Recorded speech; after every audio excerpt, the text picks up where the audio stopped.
Theory आनी चाहिए, और जो सेट थ्योरी है वहीं से फिर रिलेशन बनता है और वहीं से आपका आगे फंक्शन बनेगा। तो थोड़ा सा रिकैपिचुलेट करा देता हूं। जो कार्टेशियन प्रोडक्ट है सेट्स का, वो क्या होता है? जब भी हम रिलेशन की बात करते हैं तो वो कार्टेशियन प्रोडक्ट से निकल के आता है। जैसे मैं अगर आपका ए सेट मानूं, लिखते हैं कैसे है सेट को? एक सेट ऐसे ब्रेसेस में है, मान लीजिए ये 1 है, ये 2 है।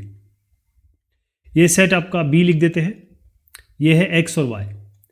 अब ध्यान से देखिएगा, मैं ए क्रॉस बी कर रहा हूं, इसी को हम कार्टेशियन प्रोडक्ट कहते हैं सेट का। और इसमें क्या करते हैं, ए क्रॉस बी है तो पहले ए वाले को लेंगे, तो 1 का एक्स से मल्टीप्लिकेशन नहीं हो रहा है, केवल कॉम्बिनेशन कर रहा हूं इनका, फिर 1 का वाई से, तो ये ऑर्डर्ड पेयर बन रहे हैं। फिर 2 का एक्स से और फिर 2 का वाई से, ऑर्डर्ड पेयर बनाना है आपको। तो ये जो आपका ए क्रॉस बी बना है, इसको हम कार्टेशियन प्रोडक्ट कहते हैं।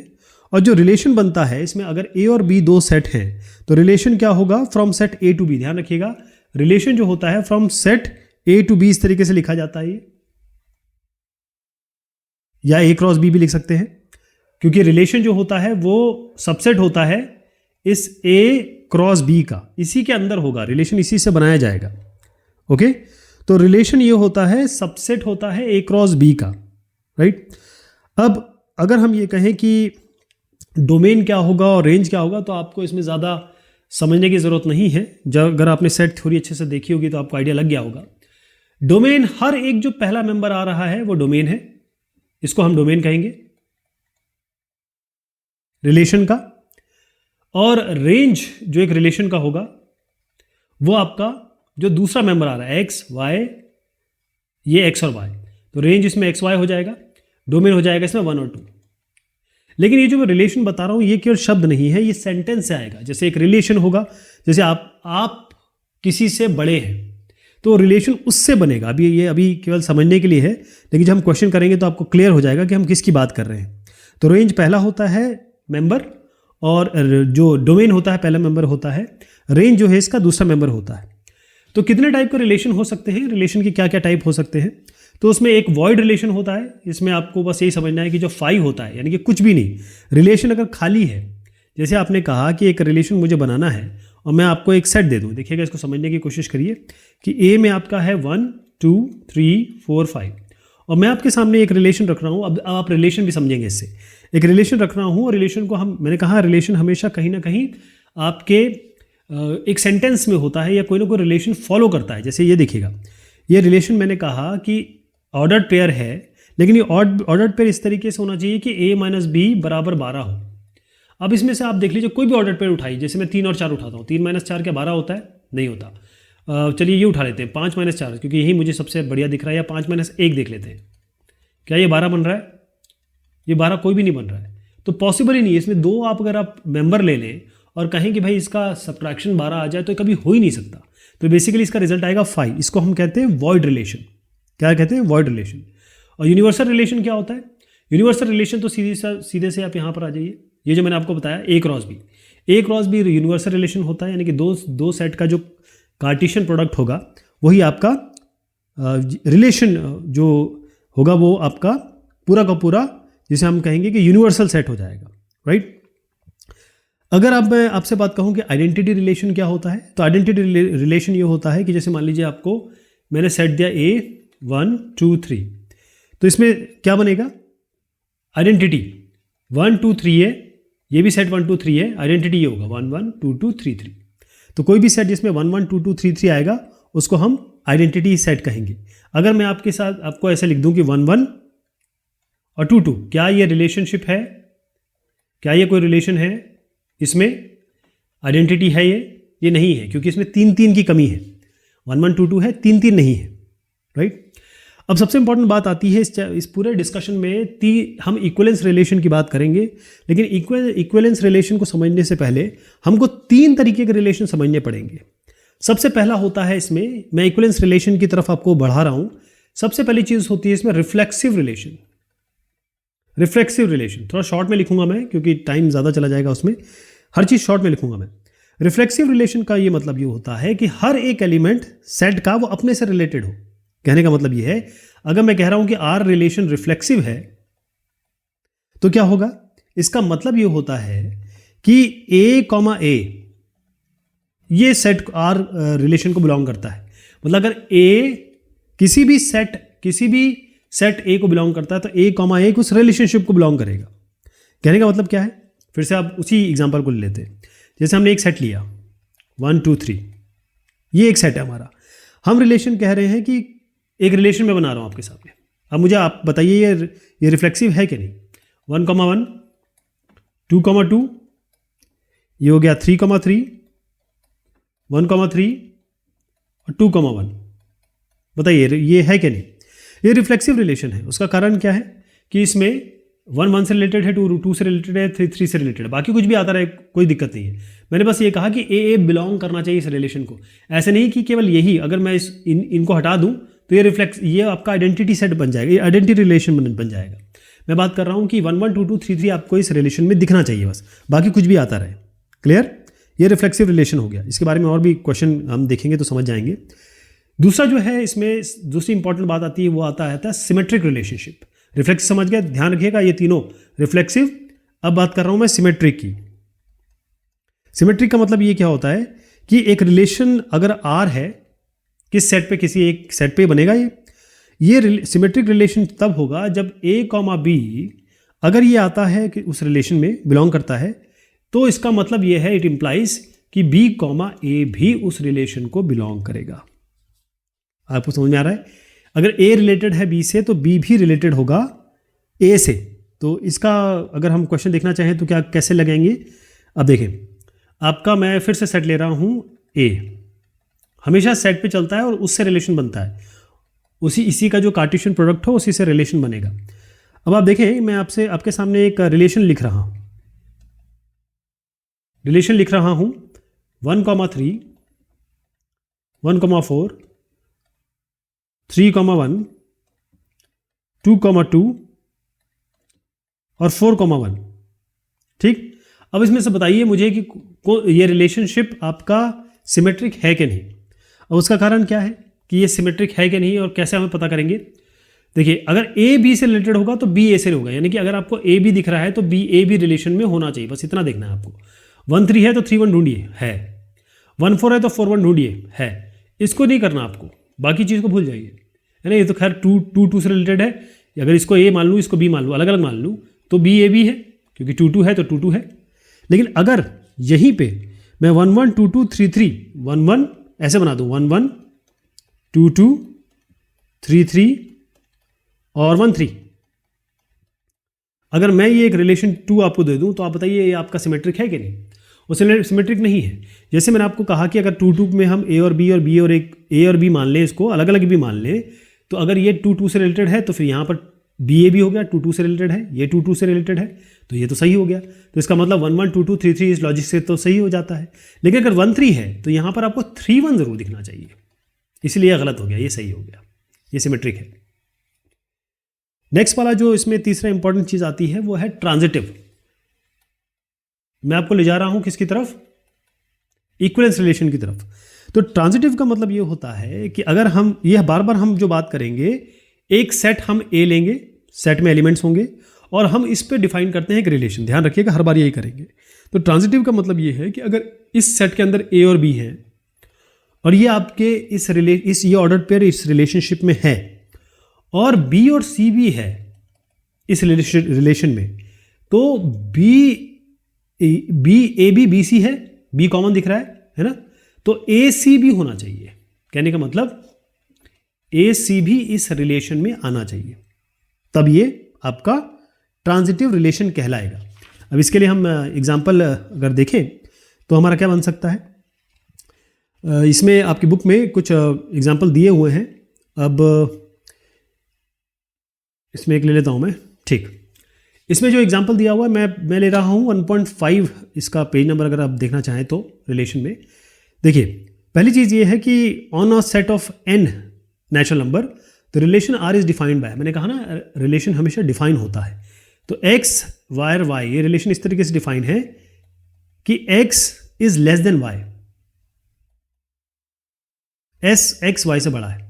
तो चलिए साहब, हम कहते हैं अगर x y से छोटा है या बड़ा है, जो भी आप ले सकते हैं, x लेस देन कर दें या बड़ा कर दें, दोनों की ही बात कर लेते हैं। x लेस देन y है और y लेस देन z है, तो मैंने कहा ना ए बी इस सेट में आ रहा, इस रिलेशन में आ रहा है, इस सेट का बी सी, बी और सी दोनों इस ए सेट में है, ए और बी इसमें है, और रिलेशन में क्या है, ये ऑर्डर्ड पेयर है, तो ए और बी आर में आ रहा है, बी और सी आर में आ रहा है। तो अगर x y से कम है, जैसे मान लीजिए 1 2 से कम है और 2 3 से कम है, तो 1 3 से कम हो गया कि नहीं हो गया, मतलब x और z ले लीजिए, अब 1 अपने आप 3 से कम हो जाएगा, इसी को हम ट्रांजिटिव रिलेशन कहते हैं।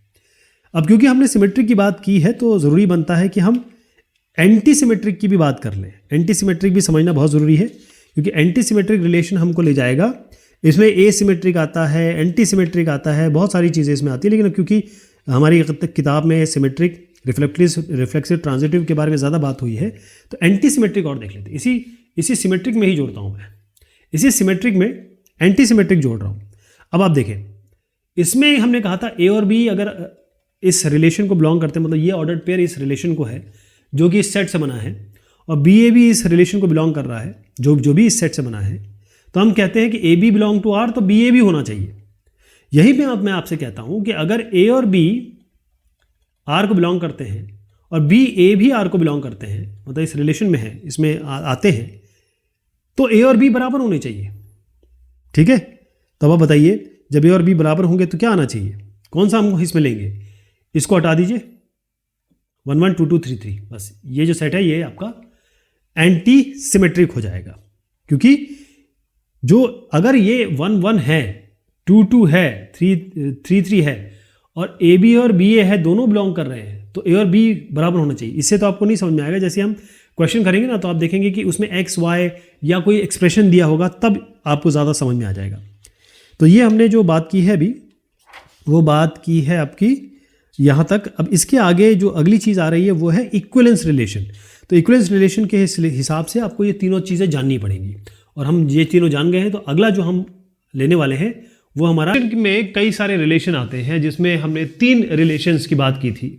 पहला रिलेशन जो हमने कहा था वो था रिफ्लेक्सिव, और रिफ्लेक्सिव की क्या बात हुई थी, रिफ्लेक्सिव में हमारा ये था कि अगर कोई रिलेशन आर है और किस पे है, किसी सेट ए पे है, तो रिफ्लेक्सिव का मतलब ये होगा, यदि एक ऑर्डर्ड पेयर है ए कॉमा ए, अगर ये इस रिलेशन को बिलोंग करता है, अगर ए भी ए इस सेट में है, ए इस सेट में है, तो रिलेशन में ए कॉमा ए होना चाहिए। इसी तरीके से हमने बात की थी आपके सिमेट्रिक की। सिमेट्रिक में क्या कहा था हमने, सिमेट्रिक में कहा था कि अगर ए कॉमा बी ये इस रिलेशन में है, अगर ये बिलोंग करता है, तो इसका सीधा मतलब है कि बी कॉमा ए भी इस रिलेशन में आना चाहिए। इसमें हमने कहा था सिमेट्रिक, इसमें हमने ए सिमेट्रिक एंटी सिमेट्रिक की भी बात की थी। और तीसरा जो इंपॉर्टेंट था वो था ट्रांजिटिव। अब ट्रांजिटिव की क्या बात है, ट्रांजिटिव क्या कहता है, ट्रांजिटिव ये कहता है कि अगर ए कॉमा बी ये अगर रिलेशन आर में है, और साथ में एंड लगा देता हूं, बी और सी भी है इस आर में, ए बी है बी सी है, तो ए सी भी इस आर में होने चाहिए। तो ये तीनों की बात हमने की थी। अब मैं थोड़ा सा आगे बढ़ा रहा हूं, क्योंकि अगर एक साथ कोई रिलेशन रिफ्लेक्सिव है, सिमेट्रिक है और ट्रांजिटिव है, उसी रिलेशन को हम कहते हैं इक्विवेलेंस रिलेशन। क्या कहते हैं, इक्विवेलेंस रिलेशन। आगे जब आप कभी कंप्यूटर साइंस वगैरह में जाएंगे तो आप देखेंगे इक्विवेलेंस क्लासेस बनती है डीबीएस में, डेटाबेस मैनेजमेंट सिस्टम में, तो उसमें यही कॉन्सेप्ट आता है। तो ये इक्विवेलेंस रिलेशन हो गया। अब आप देखिए इस इक्विवेलेंस रिलेशन का एक क्वेश्चन देखते हैं। बहुत सारे क्वेश्चन हैं हमारे पास, क्योंकि इलस्ट्रेटिव एग्जाम्पल्स में बहुत सारे हैं, तो मैं इसमें बहुत बेसिक सा ले लेता हूं, क्योंकि 2 क्वेश्चन एक जैसे हैं इसमें। और जब हम जब एक्चुअल में प्रॉब्लम करेंगे तो आपको तो खैर मैं एक एक करके डिटेल में बताऊंगा। तो यहाँ पर हम एक एग्जाम्पल ले रहे हैं, और एग्जाम्पल को सुन लीजिए ध्यान से। मैं लिख नहीं पाऊंगा, क्योंकि मैंने जैसे आपको बताया था कि कॉपीराइट इशू हो जाएगा आर डी शर्मा का, तो मैं उसको बोलता हूँ। वो क्वेश्चन कुछ इस तरीके से है, दोनों क्वेश्चन एक जैसे ही हैं। पहला क्वेश्चन है शो दैट द रिलेशन क्या है, रिलेशन है इज कॉन्ग्रुएंट टू, अभी समझाता हूं आपको, ये रिलेशन है। On the set of all triangles in a plane is an equivalence relation. अब आपको बताना है ये जो रिलेशन है ये आपका इक्विवेलेंस रिलेशन है। अच्छा, दूसरा सवाल पढ़ रहा हूं, ये एनसीईआरटी का सवाल है जो ये पढ़ रहा हूं। Show that the relation R is defined on the set A of all triangles in a plane as R. Relation क्या बना है, रिलेशन बना है, ये है T1, T2 और कोलन में दिया है T1 सिमिलर टू T2, ये दिया हुआ है।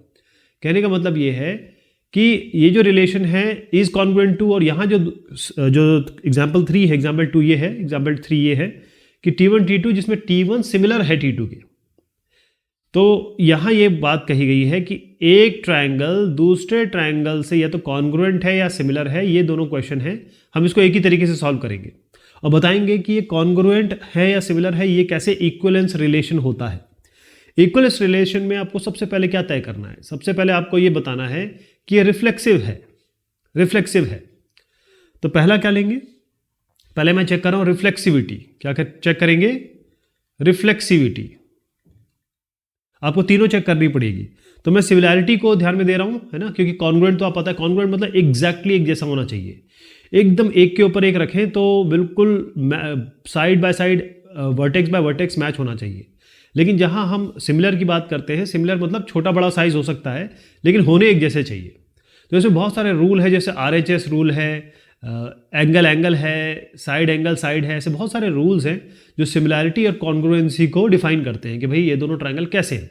तो अब इसको बहुत अगर नेव तरीके से देखा जाए, मैं सेकंड वाला आपको बता रहा हूँ, सिमिलर वाला, ताकि ये इस तरीके का रिलेशन दिया हो तो कर भी पाएँ आप।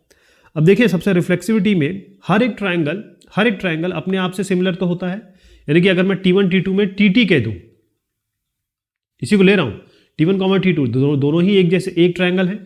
जब आपस में एक जिस ट्रायंगल की बात कर रहे हैं वो तो आपस में कॉन्ग्रुएंट भी होंगे, सिमिलर भी होंगे। तो इसका मतलब R रिफ्लेक्सिव है।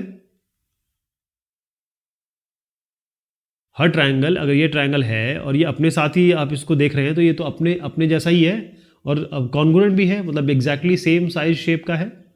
अब सेकंड चेक करते हैं सिमेट्री। अब मैं सिमिलैरिटी चेक कर रहा हूं।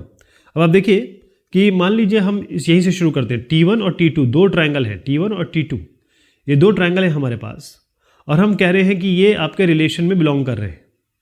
क्योंकि T1 सिमिलर है T2 से, तो T2 भी तो सिमिलर होगा T1 से। जब एक ट्रायंगल आप कह रहे हैं कि इससे सिमिलर है, ये इससे सिमिलर है, तो तभी हो सकता है जब ये इससे सिमिलर हो, है ना। इसका मतलब अगर T1 T2 को बिलोंग कर रहा है तो T2, T1 ये भी इस रिलेशन को बिलोंग करेगा। अगर T1 T2 से सिमिलर है तो T1 T2 भी T1 से सिमिलर होगा। इसका मतलब ये सिमेट्रिक भी है, ये रिलेशन सिमेट्रिक भी है।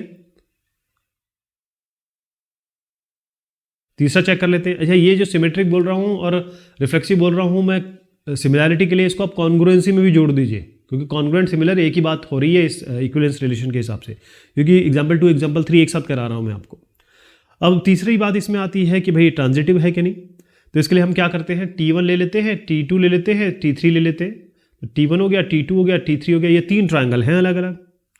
अब इसमें हम ये बताने की कोशिश करें कि हम T1 और T2 ये इस रिलेशन में बिलोंग कर रहे हैं, साथ में ये तो है ही है, साथ में T2 और T3 भी इस रिलेशन को बिलोंग कर रहे हैं। ठीक, अब आप देखें, एक ट्रायंगल, दूसरा ट्रायंगल, तीसरा ट्रायंगल, अगर T1 T2 से सिमिलर है और T2 T3 से सिमिलर है, यार कॉन्ग्रुएंट है, तो बनी बात है कि T1 T3 से कॉन्ग्रुएंट भी होगा, सिमिलर भी होगा, मतलब सिमिलर तो होगा ही होगा। इसका मतलब सीधी सी बात है T1 और T3 आपस में सिमिलर है, या अगर हम एग्जाम्पल 2 लें तो कॉन्ग्रुएंट है। इसका मतलब जब T1 T2 इस रिलेशन में है, T2 T3 है, तो T1 T3 भी है। कहने का मतलब ये है कि ये भी बिलोंग कर रहा है रिलेशन को। तो हमारा ये जो तीसरा है, हमने ट्रांजिटिविटी जो चेक किया था, ये भी चेक हो गया, है ना। जब ये तीनों चेक हो गया, इसका मतलब ये है कि जो R आपका है रिलेशन, ये वाला जो हम चेक कर रहे हैं, ये एक इक्विवेलेंस रिलेशन है, ये एक इक्विवेलेंस रिलेशन है। अब इसमें जब हम क्वेश्चन में बढ़ेंगे, क्वेश्चन से पहले मैं आपको दो चार चीज़ें इसमें और बता दूं। इसमें थ्योरम्स हैं कुछ, और वो थ्योरम्स थोड़ा काम आएंगी क्योंकि हम उसको डायरेक्टली यूज़ करेंगे। जो पहला थ्योरम मैं आपको बताना चाह रहा हूँ, T1 कर देता हूँ, थ्योरम 1। थ्योरम 1 का मतलब ये है, अगर आपका R और S, ये दो, A और B कुछ भी ले सकते हैं आप, R और S, ये दो इक्विवेलेंस रिलेशन है, दोनों के दोनों इक्विवेलेंस रिलेशन है। किस सेट पे? कोई ना कोई सेट होना चाहिए, A सेट पे। तो इसका मतलब ये है कि R इंटरसेक्शन S, अगर इसका इंटरसेक्शन करेंगे तो वो भी एक इक्विवेलेंस रिलेशन होगा। तो अगर आपके पास दो सेट हैं, दोनों इक्विवेलेंस रिलेशन है, दोनों का इंटरसेक्शन इक्विवेलेंस रिलेशन होगा, ये हम डायरेक्टली यूज करेंगे। थ्योरम 2 बता रहा हूं आपको। थ्योरम 2 भी ये कहता है कि अगर R और S दोनों एक रिलेशन है, इक्विवेलेंस रिलेशन है, ये दोनों इक्विवेलेंस रिलेशन है, तो अगर आप R यूनियन S करेंगे तो ये इक्विवेलेंस रिलेशन हो भी सकता है, नहीं भी हो सकता है, नॉट नेसेसरीली। इंटरसेक्शन जरूर होगा, यूनियन नहीं होगा, हो भी सकता है, लेकिन इसमें कहा गया है नॉट नेसेसरीली, नॉट नेसेसरीली, जरूरी नहीं है, हो भी सकता है, नहीं भी हो सकता। तीसरा जो थ्योरम इसमें इंपॉर्टेंट उसकी बात हुई है, जो हम क्वेश्चंस में भी यूज करेंगे, वो ये है कि अगर R आपका इक्विवेलेंस रिलेशन है, मतलब सिमेट्रिक, रिफ्लेक्सिव, ट्रांजिटिव तीनों है, तो जो R इनवर्स है, यानी कि इनवर्स की हमने बात की थी, R इनवर्स भी इक्विवेलेंस रिलेशन होगा। ये बस आपको ध्यान रखना है। इसकी प्रूविंग मैं नहीं कर रहा हूं, बस आपको ये बता दिया ताकि हम क्वेश्चन में डायरेक्टली यूज कर सकें इसको। तो ये हमने अभी जो देखा, ये हमने इक्विवेलेंस रिलेशन के बारे में देखा। अब हम इसकी एक्सरसाइज देखेंगे और उसके बाद इसमें VSAQ भी है, मल्टीपल चॉइस क्वेश्चंस भी है, उनको देखेंगे। ठीक है, तब तक के लिए शुक्रिया, मेहरबानी आप सभी की।